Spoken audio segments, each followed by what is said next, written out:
អ្នកធ្លាប់ឮសំឡេងយំដែលធ្វើឲ្យព្រឺរោមនៅកណ្ដាលអាធ្រាត្រដែរឬទេបើតាមជំនឿបុរាណខ្មែរ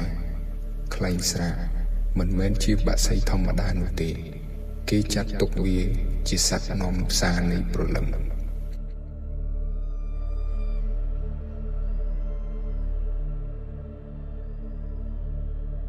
ចាស់ជឿថាបើវាហើរយំកាត់ដំបូលផ្ទះអ្នកណាឬមកទុំយំក្បែររបងផ្ទះអ្នកជំងឺណាមួយនោះគឺជាប្រផ្នូលថាសេចក្តីស្លាប់កំពុងតែមកដល់ហើយវាមិនមែនគ្រាន់ជាការចែកដន្យទេ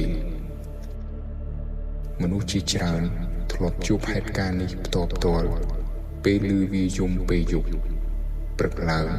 ក៏មានរឿងអកុសលកើតឡើងភ្លាមគេជឿថា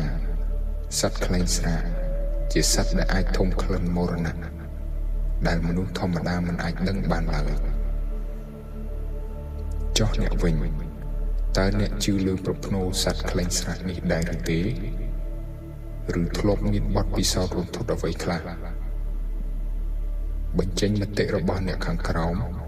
ហើយសូមជួយចុច follow ដើម្បីស្ដាប់រឿងអាថ៌កំបាំងផ្សេងៗទៀត